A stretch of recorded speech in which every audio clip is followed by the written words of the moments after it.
to the mic. Hey, top of the morning to you, Lisa. You smoothie, me ice cold pizza, cafe ole, latte da. You do the Zumba, but I do not. Give me like half a marathon. I'll give you the gospel of St. John. Hits me like a wake up bomb, cause we both know that his mercy flows in the morning. To a brand new day. Good morning, Johnson County. It's Talk It Out Tuesday with JOCO vibes, and it's Sarah Reeves-Red and Jason Bagley here with us. How are we today, Jason? Well, I've got my QT extra large, lots of ice, extra ice, Diet Dr. Pepper. It looks amazing. I saw the ice and I was like, oh my God, I need a fountain drink. It's spring. So bad. It's spring. Spring has sprung. It's sprung. warm outside. The birds are chirping. The trees are blooming. You know, the allergies are kicking in. Oh my gosh, are they ever? Yeah, so I had to go cold this morning, and I don't do iced coffee because it's disgusting. I'm not a big fan. So, you know, for all you people who are into the whole cold coffee thing, I'm just gonna be like, no, I'm out. You have officially lost me. There are times I like. There are certain ones I like, but that's almost like it's a coffee flavored milkshake. You know, like I like those, or I like if you go to like House of Pho. You know, and you get the Vietnamese coffee. And it's really good, strong coffee mixed with Eagle brand. It's amazing. And then they put that on ice. Or now, you I can like coffee ice cream, like Haagen-Dazs coffee. Oh, yeah. That's pretty good, especially with like some chocolate chunks in it or something like that. That's not too bad. Yeah, I do like coffee ice cream. That's pretty good. And Tiffany is making her appearance from Terrell from Office. Hello. Hello. I can't hear you, so give me just a second. Okay. I have a little reverb. Do you have reverb? Why can't I hear you? No. Okay, maybe it's just me. Yeah. Anyway. I have it from her, but she's in an empty room. No, it's room, from me. So it's probably just me. It's usually just me. I'm just special. We have this saying in our house: if something isn't up to par, we say, "There's too much mustard in it." I'll have to tell you off screen why we say that. But yeah, it makes me think of Bridget Jones' Diary whenever she's like trying to introduce her daughter to the neighbor's son or whatever, and she's like, this lady comes up, she goes, "The gravy needs whatever." She goes, "Oh, just sieve it, Una." Just like handle it. Go away. Yeah. Just handle it. Just sieve it, Una. I say that a lot. People are like, "What are you talking about?" I'm like, never mind. I watched Bridget Jones' Diary a lot when I was younger. Isn't that about a sad middle-aged woman that's single? Well, she's not that middle. I guess she's middle-aged shit.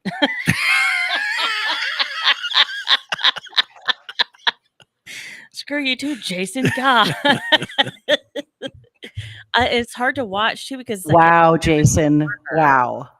Hey, I'm just saying, you get what you watch. I'm just saying, you surround yourself, and she like that movie would make me so embarrassed for her. I would just. It's hard to watch. Anyway, how are you, Tiffany? Good morning from somewhere in Texas. Office adjacent. Yeah, I'm about an hour away, you know, taking care of business that I got to take care of because I am power of attorney, as you know, for an elderly woman. And so I'm just coming to take care of her business and, you know, I don't take think her. That's right to say about Nona. Oh, but is she listening? That's the thing. Right? That's why I said it. Just making sure, doing a little test there. She's going into a meeting, so I doubt she's listening to us. She can't hear me. Good morning. Jabbing at her. I'm going after everybody. I'll have to do something at you too. He's feeling feisty with his ice cubes over there. My wife says I'm spicy today. Spicy. You know, that's what little kids say about something that's really cold. So it's like, it's, you know, you got your ice and now you're spicy. Makes sense. It's because it's Tuesday. I needed some eyeballs. I couldn't see you. Can you guys hear me okay with this microphone? Yeah, it's a little like you're talking in an empty room, but But Not too that's bad. probably because she's talking in an empty room. I mean, it's definitely not a studio sound. Now we can't hear you at all. You went away. Oh, that's because You can clicked you hear me your now? button. Can you hear me Yes. now? Can you Yeah, hear me sorry, I hit the mute button on my microphone. I could try headphones and see if that's better No, for you. Now you sound better because it's not as much of the room. We can hear more of your vocal. I'm trying to get very close to the microphone. Is that I better? had the joke, and I didn't go for it. 'cause- Good job Thank winning. you. Come on, Jason. Hey, can we just promo in the second half of the show? We have the candidate for re-election for the 58th district, DeWayne Burns. 38.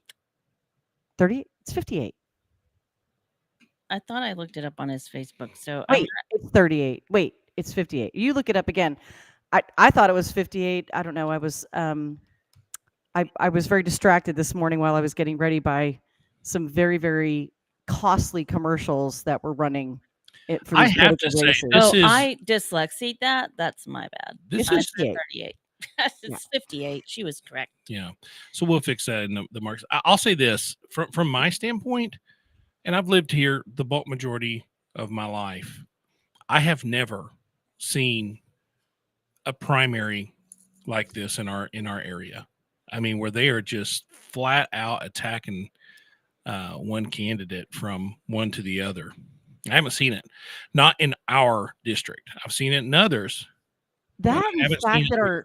that our governor is so involved in it. Yes, That it's to me very odd to me. If that doesn't send red flags up for every voter, and that's what I saw this morning while I was getting ready, was $1 million commercials that are promoted for Helen Kerwin by our governor. Why? This one was all about the border.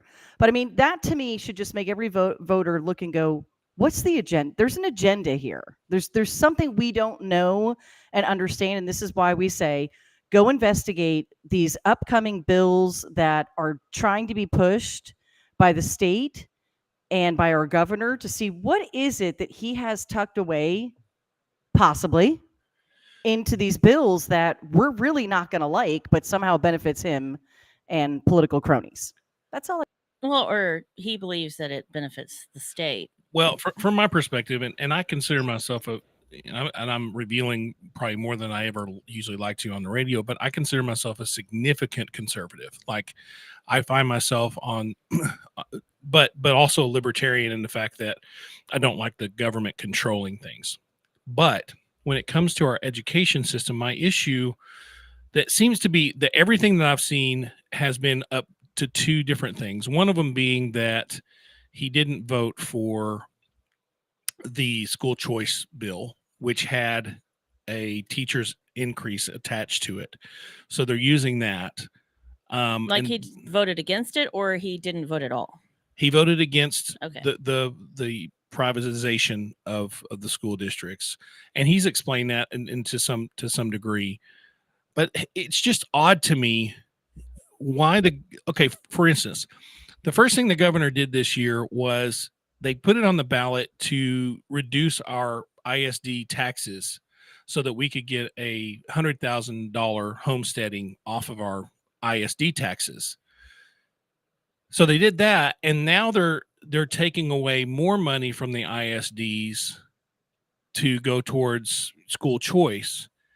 And I guess I'm just curious why we haven't tried fixing the ISD rather than trying to just put it into privatization so that there are people that are going to put their kids in private schools that he may not like. I mean, let's be honest. Not everybody's going to put their kid in, some Christian school. They're going to put them in all different kinds. And some people don't want to have their kid at a And Christian to me, because to we me, have freedom of religion. To me, the greatest thing about the United States was the united part. Right. And everything that I see in both political parties, not just one, good job there. that'll just come right out. I might as well be using the left. I already spilled coffee on myself today. But there's just this effort on both parties to disunite and pick sides, and I just nitpick. Man, I sure wish we could just get back to, hey guys, you are you and I am me, but together we are we, you know? Mm-hmm. I don't understand why we have to be on two different sides to go forward. We don't. We don't, but it's what a lot of people do. They like to I don't know. divide and conquer. You know, That's why I there was hate that old elementary school cheer I remember the girls doing on the playground. I never was a cheerleader ever, but the girls would go, "United we stand, divided we fall," and then they would like go team go whatever. But it's still true. If we can't get together, we're not gonna make it. I mean, this goes back to biblical times as far as, Yeah. you know, I mean, we could be united and go in the wrong direction, and God will make sure He takes a care of house that. divided. He's like, okay, y'all are united, and it's probably not going towards the right thing, so I'm going to scatter you all about. I'd rather not do that. Anyway, I do wish that they would try harder. There's a lot of teachers out there that are great teachers that have no autonomy. They're being told to teach a certain thing that's not necessarily going to help kids learn. And we have so many things we've added to try to make it cheaper for us to educate these kids. And I just feel like this is one more effort to do that. Now, I'm all for privatization to a degree, but when it comes to education, the challenge I see is we're still going to have to pay those taxes. So we're paying our taxes, and we're paying our taxes for somebody who we don't want to go to a school that's going to teach them to hate America. How about that? Yeah. What about that? Right. Well, I mean, you can't say no because it's their voucher. They can do what they want to with it. Like, it's your kid. You can pay for whatever you want your kid to do, but I don't want to have to pay for it. Which is fine. Yeah. If you want to send your kid to a private school, that's great. Let's get rid of school taxes. Mm-hmm. Mm-hmm. Let's get rid of them. And oh wait, that's not going to work because now we've got kids who have no choice but to rely on their parents who are, let's be honest, not great. Right. And they won't pay for their kids to go to school, so they won't get an education. And they won't be seen by staff and faculty that see that maybe there's abuse going on in the home. So or again, maybe they're not getting food. Let me just remind everybody, or I'm a staunch conservative, but I believe that education is something we need to give all kids. We just need to. We need, for the good of our country, we need to have every kid have an education. It's not the children's fault, right? Correct. So my little message for each day, today's, since we're talking about unity and division. Unity. Here, February 27th, it says, love each other. As the Father has loved me, so have I loved you. Now remain in my love. If you obey my commands, you will remain in my love. My command is this: love each other as I have loved you. John 15, 9 through 10 and 12. So that's our thing. We're supposed to love each other. And so, since we're talking about good things. Yes, let's go to good things. The Harvest House, I know we've got, what is this, a month and a half away? But April 14th, just the day before tax day, the Harvest House is having Lost Oak Winery Vineyard Vibes. It's going to be a fundraiser for the Harvest House here in town. And Riley Gilbreth and the Lone Star Blue or whatever, and Susie and the Sissies will be performing Texas Whiskey and You, a tribute to Chris Stapleton. So a band sounding like Chris Stapleton's going to be out there, and obviously really great wine from Lost Oak Winery. And there are sponsorships available of all levels. Would you like to hear them? A title sponsor for 10 grand. You're going to tell me anyway. I'm going to wait for me to answer. Provides food, clothing, and financial assistance for 72 families per year. That's part of your $10,000 donation sponsorship level. You also get 10 tickets to the Vineyard Vibes, acknowledgement, and all these other things. And then the next level is $3,000. Provides food, clothing, and financial assistance for 18 families per year. You get 6 tickets to Vineyard Vibes and a whole bunch of other acknowledgments.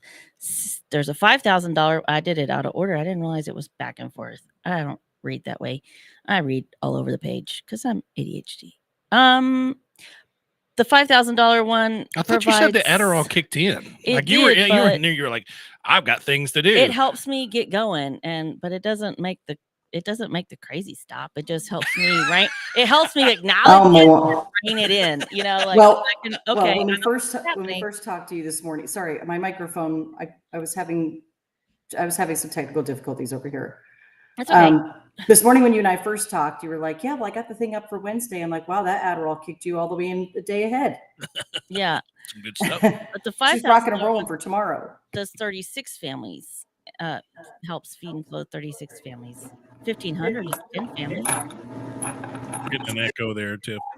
And the $600 level is 4 families per year. And Helping Hands is 300. Provides food for and assistance for 1 family per year. That's amazing. So April 14th, 1 to 6 p.m. at Lost Oak Winery here in Burleson, between Burleson and Joshua, I like to say. So Jennifer, who's the one who kind of heads up the Harvest House, she's a Rotarian along with us here at the Midday Rotary Club. Jennifer Woods. Really great person who loves helping people, and the Harvest House really does do that. There are a lot of places you can go give money to, and it's going to go to feed, well, the people that are running it, and not necessarily the people who need the actual help. But I can tell you that Harvest House is, it does a lot of good for the community, and not just, in Burleson where we're at. Excuse me. God bless you.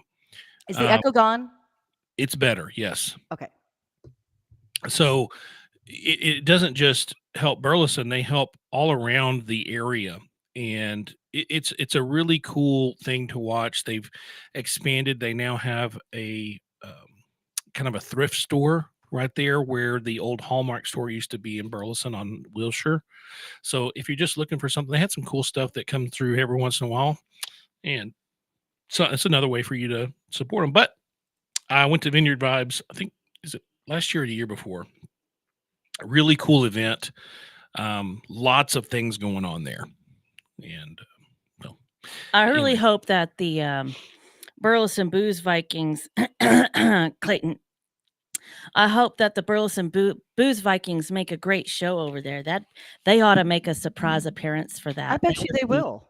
I think they should, and maybe they could be all, maybe they could do some sort of display of what their car washes are like.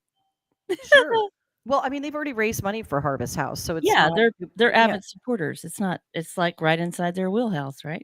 Right. Absolutely would not be out of the norm for those guys to do something like that, right?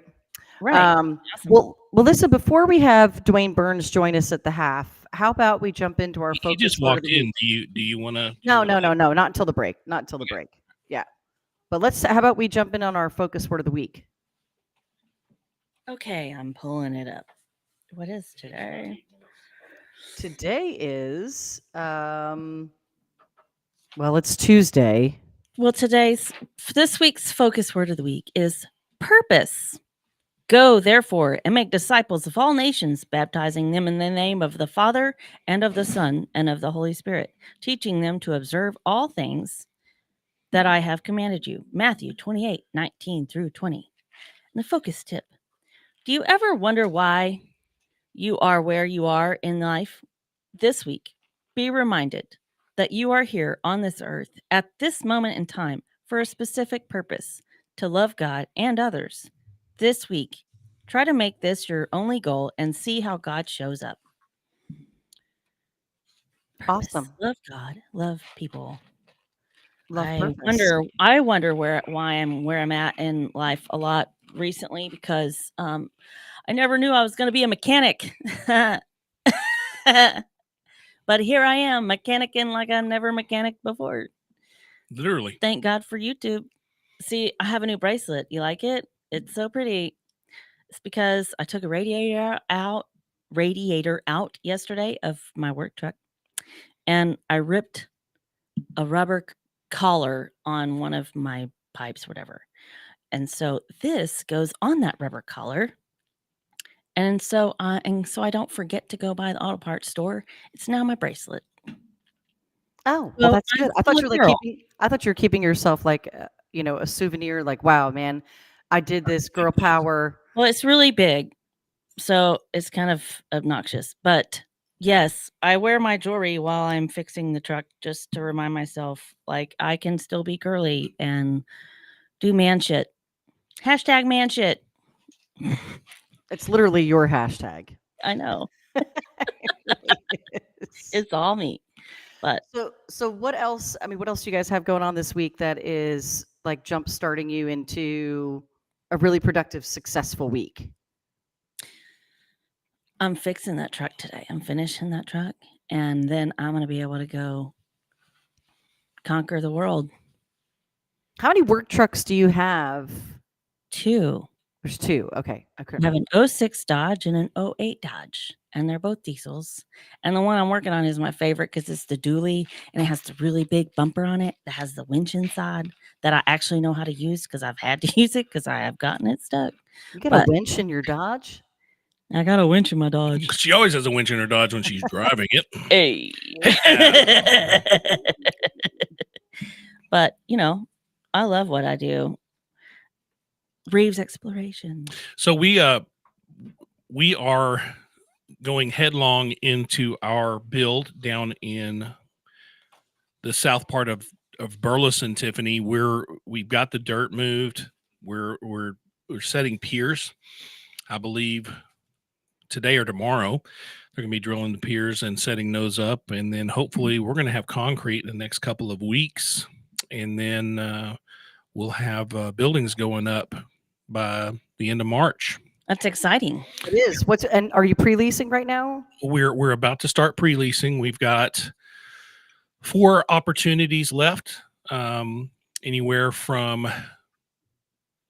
1,250 square feet all the way up to 2,500 square feet.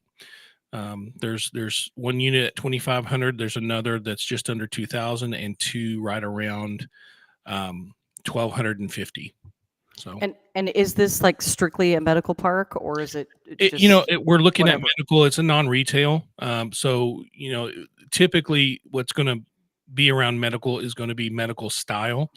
So just to, an idea, dental or private practice, any type of specialties, chiropractor, even like testosterone replacement therapist. We've got some things on the line. So we're looking for people soon. We haven't, they're doing up our 3D renderings so that we can get those live. So hopefully in the next couple weeks, we'll have those up, on Crexy and through LoopNet and all the different channels to have people start pre-leasing. And I think we're really affordable considering these are going to be brand new buildings right by where the Chisholm Summit entrance will eventually be. Too exciting. Wow, that's super exciting. Congratulations. Thank you. So we're excited. It's going to be good. So we got that. We got another building coming in from Derek Schellers coming into the Old Town area. We've got Maverick Village project, which is happening on East Renfro, and that is being pre-leased right now. Anywhere from like 400 square foot up. So retail, restaurant, yeah. So there's a lot happening around here if you need space, and it's just exciting to watch the growth. It's so cool because I grew up where whenever McDonald's was brand new off of 35, that was so exciting. Yeah, you haven't been here that long, apparently. I'm like, I remember when there were 2 traffic lights in Burleson. I lived on a dirt road, and my address was Route 5, Box 235. If we wanted to go to a restaurant, there was Los Charros, which is where the Marco's Pizza is now. That was a Los Charros Mexican food. And where Fast Taco is, that was a Del Taco. And that was it. I believe Whataburger came a little bit later as I got older. But yeah, Burleson was small, a very small place, and it is no longer that anymore. Neither is Johnson County. Johnson County continues to grow.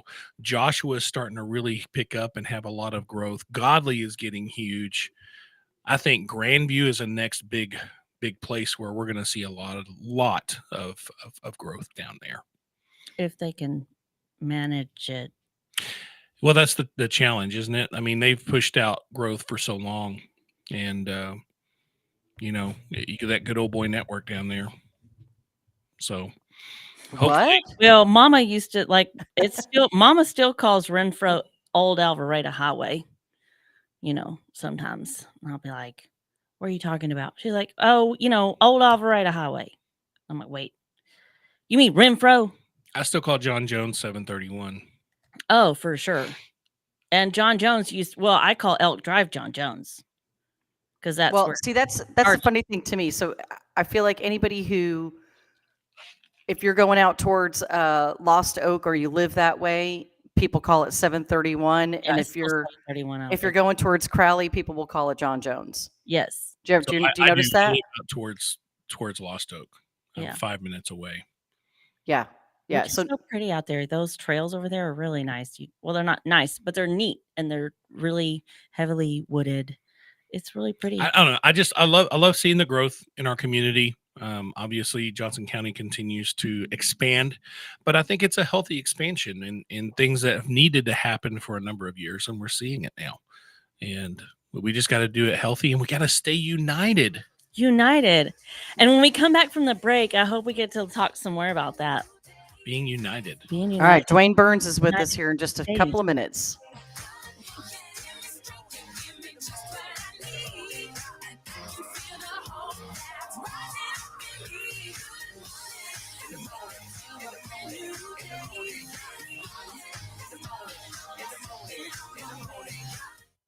Abnormal realities. I love my mom. Yep. She sent me a message. My mom did? Yeah, Wednesday night.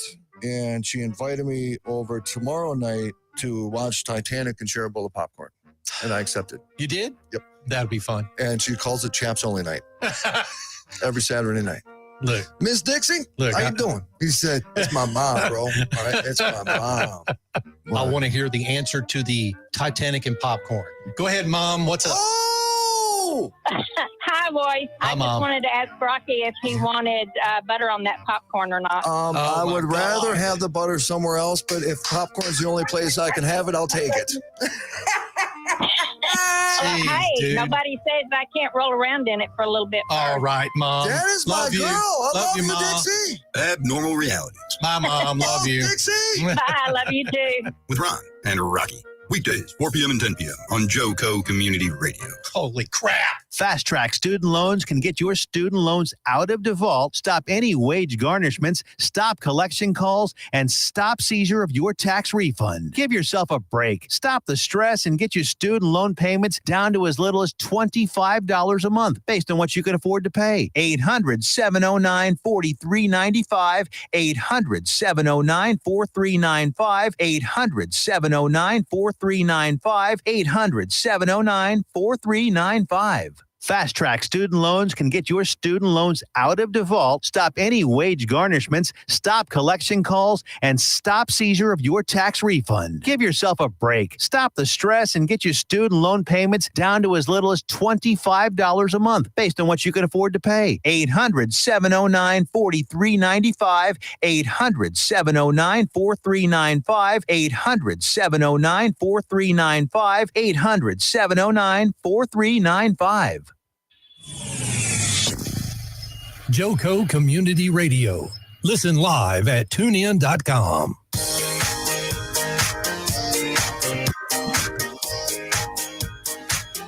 Welcome back to the second half of JOCO Vibes here on JOCO Community Radio. We are so glad that you're joining us this morning as DeWayne Burns is getting ready to join us. JOCO Community Radio is proud to be the voice of Johnson County, Texas, and is live 365 on the TuneIn Radio Network and on our station app. Simply search your store. Check out our lineup and more at tuneinjoco.com. And in gratitude to our valued partners in amplifying the voices of our communities, let me share what makes each of them so special. She took my screen away. So EMG amplifies the voices, and amplifying is goal is to amplify your community. It is a radio and podcast collective, and that is our parent company. So you'll learn more about them in the coming weeks. And of course, you want to make sure that you get tied into with your local merchant services provider serving Johnson County and beyond, and that is Swipe Merchant Services. Get on board with them at swipenation.us. If you're tired of passing on, feeling like you have to pass on the high fees to your customers, this is a way to get around that. This is someone who can really lower your pricing so that you don't have to pass it on. And of course, if you're needing a will trust or to probate, or you've got any kind of civil litigation, be sure to check out the one and only amazing attorney, my husband, TexasAttorneyLaw.com. That's Todd Hurd and Associates. And dress your arms and more at thetiffy.com. That's THETIFFIE, made in the USA accessories for women that help stretch your wardrobe from season to season. So thanks again for joining us. Welcome back to the second half. I am Tiffany Carlen, and joining the table now with Sarah Reeves and the Jason Bagley is DeWayne Burns. DeWayne, good morning. State Representative, District 58. Good I don't know morning. what's going on. Could you hear me the whole time? I just want to make sure, like, hello. Yeah, I can hear you. Applause. He was letting you keep going. I was Yeah, doing man. the hocus Want to hear pocus. what else you had to say? Why not? All right. Well, thanks for joining us. District 58, if you don't know by now that we are early voting for the primaries here in Texas, I don't know if you've woken up yet. Like in the past, I don't know, a couple of months, but that is happening. You can go to the Johnson County election website. We will put the link and give you that information here in just a second, so that you can find out your voting locations. And then, of course, election day for the primary election day is March 5th. So welcome, DeWayne Burns, to the table again. Thank you. Glad to be here. It's been a while since you've been on our show, but let's talk about this race, because this has been a very tumultuous season for politics in Johnson County once again, it seems, but more so even on the state level, which I don't think we've really seen in a way like this. You've been here longer than me. I have to say, since I've been in Texas, I don't recall Governor Abbott ever coming to Johnson County. Or Burleson, Texas. Multiple times. Yeah. Yeah, he's been here multiple in just a times. few weeks. Yeah. What does that say? What does that say? Well, so actually, Governor Abbott was here in Johnson County my first term. We invited him, and he came here for the very first pastor summit that he ever did. And we called together all the pastors in the community and met and prayed with him and talked about the issues that affected our churches and things like that. That was back in 2017, I believe. And no, he hadn't been back that I know of, but he's been back the last few weeks. And I think, I think it shows that he's put a priority on this race, and is working hard against me, unfortunately. And in your opinion, as much as you want to give this, why do you think he's pushing so hard against you? Well, it all boils down to one issue, really, and it was because I voted against his voucher plan. Okay, so let's talk about that, because in the first half of the show, they were talking about it. I couldn't comment because I couldn't get my mic to work. But because, Jason, you said it was school of choice, and I wanted to make sure everybody understands we already have school of choice in Texas. School of choice is completely legal in the state of Texas. This is a voucher program that you vote against. Talk about why you voted against this, DeWayne. Sure. And I'm glad you differentiate between the two, because, there's parental involvement and empowerment, there's school choice, and there are vouchers. And a lot of folks it confuses them. School choice often means vouchers. And when the governor speaks about school choice, he's talking about the voucher plan. And I voted against it because really for two reasons. The voucher plan that was laid out before us, he wanted a universal voucher plan where all kids that were accepted into Texas schools, that were attending Texas schools, be eligible for the voucher, which sounds great. But it was expensive. It was extremely expensive, $1 billion in the first biennium, which is the first 2 years. And then it would go up from there to $2 billion a year, $2.3 billion per year. And, in a climate where the people in my district, and y'all know this, are screaming about their property taxes going up. Right. And I mean, if anything, we've got to do something about that. It's, the number one issue is the border for sure, but then property taxes is a close second. And I couldn't in a good conscience vote for this plan that was going to be new spending out of the budget surplus And if we've got a surplus, that means we've got extra. So it should either go to the border or back into your pockets, frankly, not to another subsidy or a new spending program. But it was too expensive. And the second part was, since it was universal, it was going to be made available to illegal immigrants. And I couldn't agree with that either, because I don't believe the people in Johnson County want another free handout that would potentially serve as a magnet to draw people across the border illegally, and then make our hardworking tax-paying Texans stand in line while they watched others go and use this voucher to go to private school. So, question. So, Yeah. in counties where there's not necessarily any private schools, are they having to pay for this as well? Absolutely. Anybody that would pay property taxes that would go to fund public schools, this would go to that. And, or, since it was coming out of the surplus, once the surplus runs out, that money's got to come from somewhere. So how do we Sure. pay for it once surplus runs out? And that would be through property taxes, through your taxes, through, or take it from the public education budget. And I just can't support that. I- Would you support a voucher program? And if so, what would that look like for you to be able to support it? Sure. It'd have to be very. So here's what I talked about with the governor's staff before we voted no, was how about a pilot project? Let's talk about narrowing it down to a focused group of students, special needs students, for example. And let's see how it works. Let's see how expensive it is. Let's see if we can measure, our success with that. And if it's successful, then let's take a look, because my motto is, let's start with what's best for kids. But, and so I thought maybe that would be a good approach. Take it that way. And let's learn from that. Let's don't try to do 20 years of work. Yeah. Let's don't do 20 years of work in 1 year. Because, Florida's done this, but it's taken them a long time to get to where they're at. And, I don't know if folks would call it successful or not, but I'm not sure this is something we could just birth in one session, frankly. Does that make sense? Absolutely. It does make sense. In this bill, was there a raise increase tied into this bill for teachers?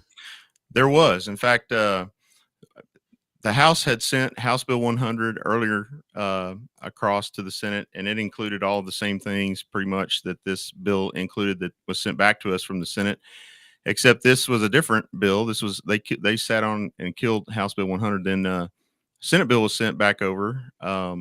But this bill, when they sent this bill back, this bill included those teacher pay raises, all of those incentives, and then the voucher program. So what I actually voted for was an amendment to remove just the voucher program from that bill. And that passed, and we removed the voucher program from the bill. And then when the voucher program was removed, the author pulled down the bill, so we didn't actually get to vote on the whole bill, which I would have supported the bill.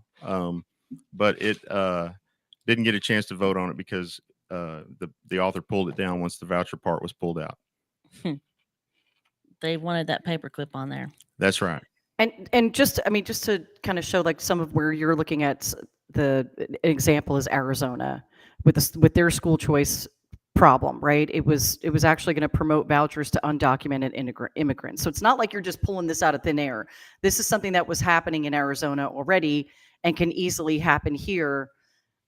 Personally, as a taxpayer, if I choose, I have 3 children, only one's left in school. I should only be having to pay property taxes towards my one child that's still in school. I look at the elderly community and go, they have no children in school anymore.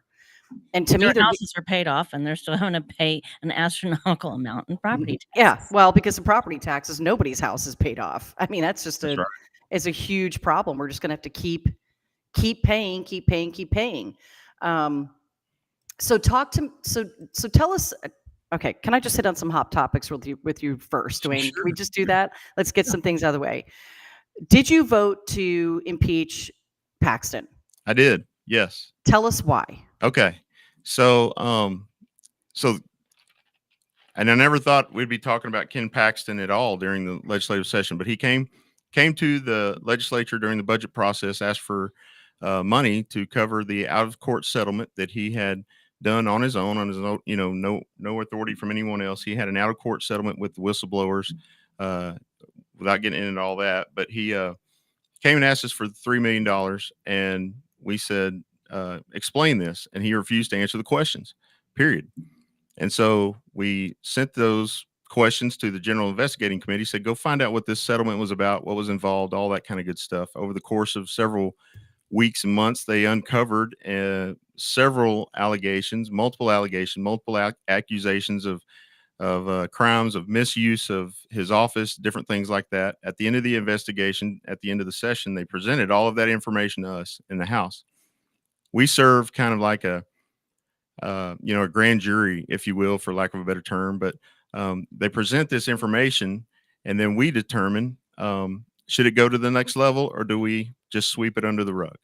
Do we let the Senate, which is the next level, if we had voted to impeach, which didn't remove him from office, a vote of impeachment from the House literally meant we're going to send all of this to the Senate, and they're going to do a trial, take testimony under oath, shine the light of day on all of this evidence, all these accusations, find out what's true and what's not, and if he and then make a determination on the ultimate impeachment of General Paxton. So that's what we did. I couldn't, even though I agreed with General Paxton's moves and philosophy and everything he had done towards the Biden administration, the federal government, the pushback for states' rights, for all of those things, agreed with every bit of it. I couldn't in good conscience take all of this information and these allegations, which were very substantial, the misuse of the office things that really bothered me the most. Couldn't just take it and sweep it under the rug and say he's one of us. Just forget about it. So explain impeachment, because I think some people think that when you vote to impeach, you're voting to remove a person, but that's not actually true. It's that it opens an investigation. Is that right? Yeah, well, we had an investigation was open in the House, and in the impeachment process, the way it works is the House looks at it and says, if there's enough information that would possibly warrant removal from office, then we should send that to the Senate, and then they take a look at it. And that's where the trial actually takes place. And if the Senate had taken that and said, yep, we believe we find him guilty of these articles of impeachment, we put together the articles of impeachment, which are like 20 of them on the different topics and different things, different allegations that we found evidence for. But then the Senate would then actually take that, look at it in a trial situation as they did, and examine all of that, cross-examine, give everybody a chance in the light of day to address everything under oath. And then they would determine if in fact he were removed from office. He was temporarily removed from office when the House voted to impeach, and a new AG was appointed, and business ran just like it. In fact, there were lawsuits filed against the Biden administration under the temporary AG. But then as soon as the impeachment process was finished in the Senate, General Paxton would have either been removed or put right back into his spot. They found him not guilty on all articles, and he was put right back into his spot as AG and is doing the job today. So the House didn't really have the authority to just unilaterally just remove him from office or anything like that. It was more of this is the information we've been presented. The Senate should look at it and shine the light of day on it and see what's true and see what's not. I got a two-part question for you. First Okay. of all, thank you for explaining that to me. And because I did get your mailer, and so I'm just, and this is the last mailer that came out. I got another one, I don't know, I think a week or two ago, that was absolutely fantastic because it really explains the school voucher, issue and challenge that I don't think a lot of people are looking into, because it's being made to look like, well, if you're voting no to this, and you're voting no to kids' education. There was something that Governor Abbott had said, I believe, when he was here in Burleson. I heard a snippet of it because, to be honest, I just couldn't watch much of it. And one of the things that he said, a nugget that I took away, is that he said, all children deserve an exceptional education, something along those words.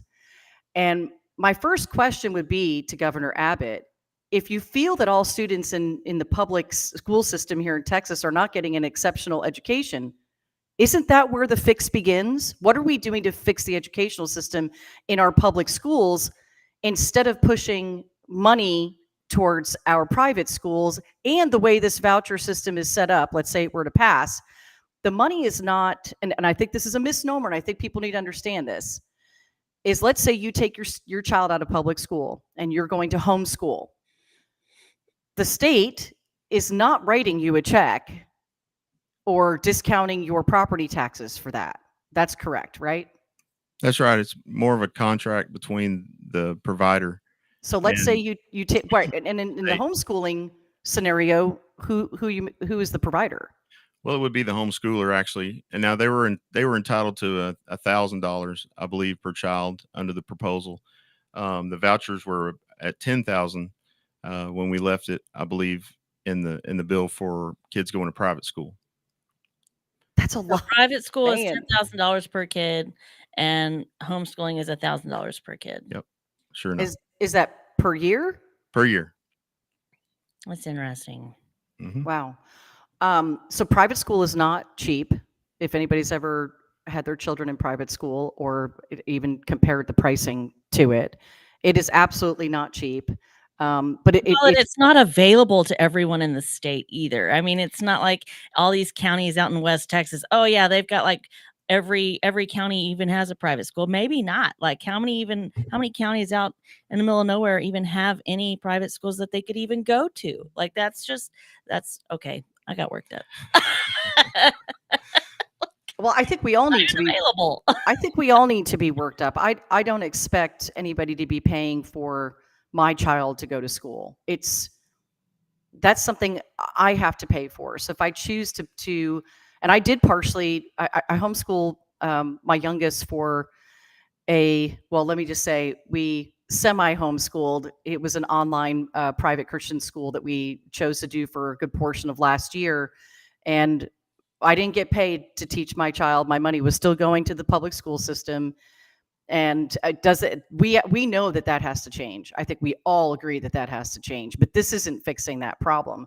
So now input, and I don't want to pick on one of your opponents, but I feel like this person's being pushed so hard in front of everybody to run against you, and that's Helen Kerwin, who I've never heard of before.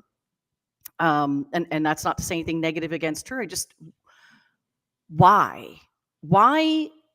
What is it, or where should we look as voters and taxpayers? Where should we be looking to understand what is the benefit to Governor Abbott or legislation to push this voucher program so hard that they would put millions of dollars behind a candidate? It's $1 billion. Well, billion. Yeah.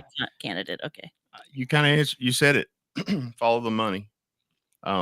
If you look at going back to this fall, there was a contribution from a billionaire in Pennsylvania named Jeff Yoss, and he made a contribution of $250,000 to Governor Abbott in October, and then followed that up with the largest single contribution in the history of Texas politics to the governor of $6 million in December.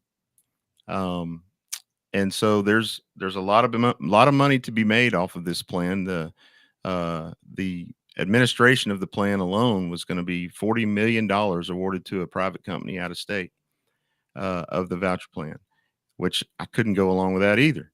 And couldn't go. Wait.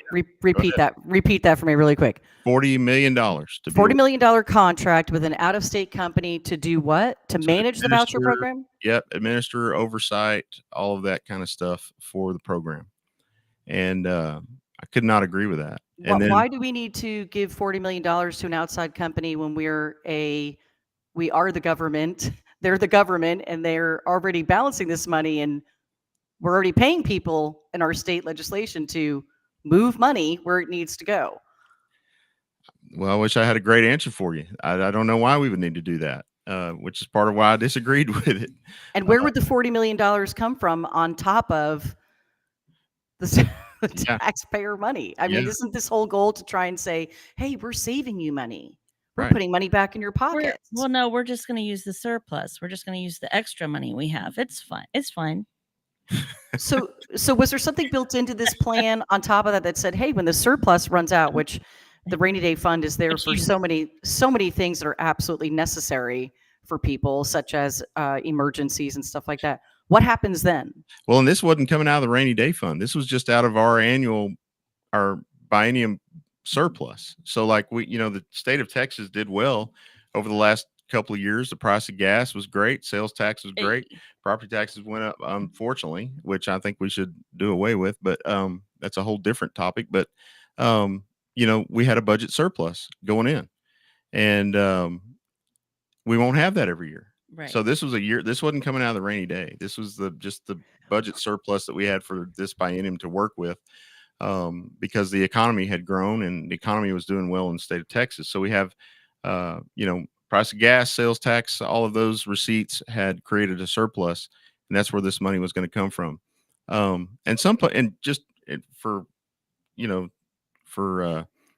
the clear picture of all of this, the money, they want the money to follow the child, which sounds great.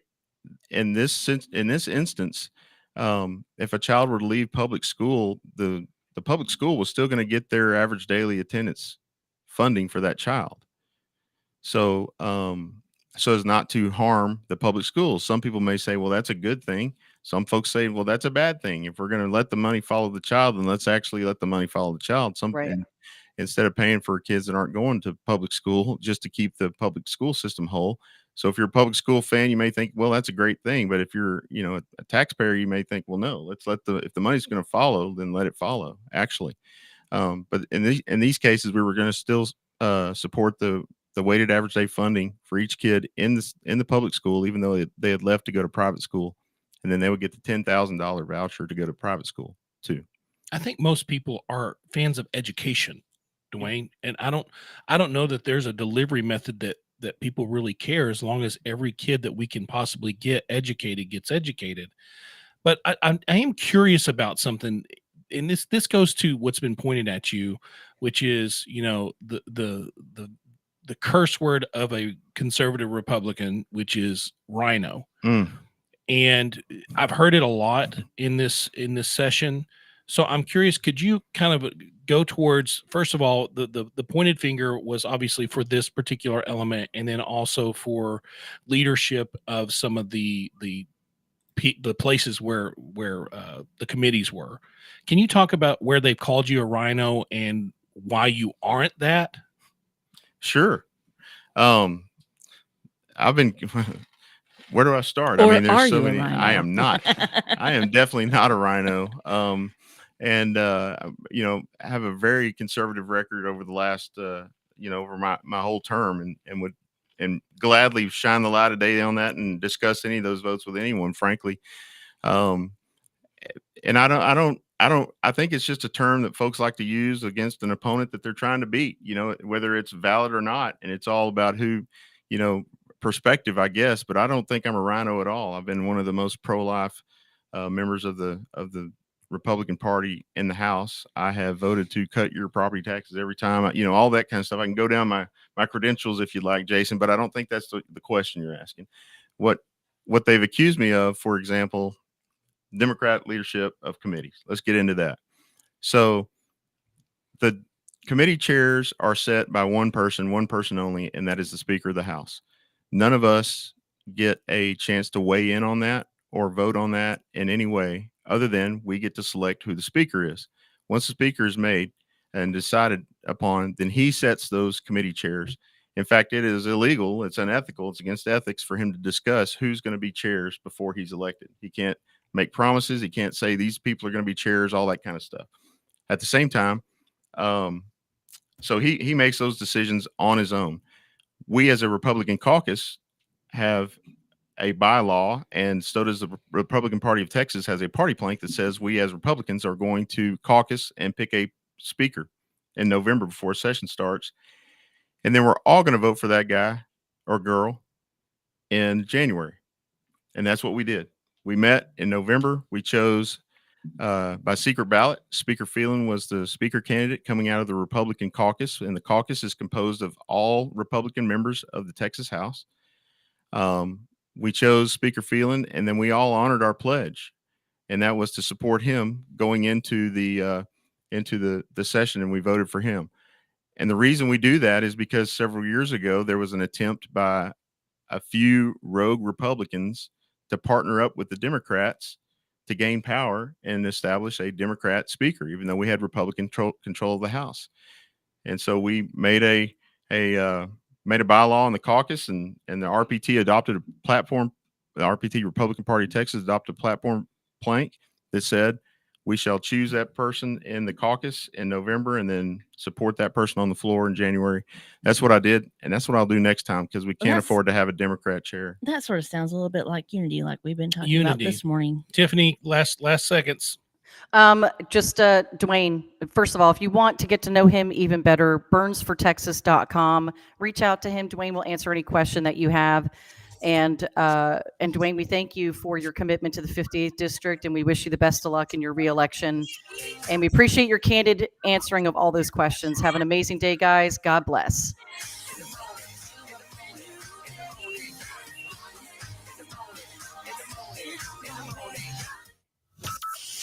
From Burleson to Venus and Grandview to Godley, this is the voice of Johnson County, JOCO Community Radio.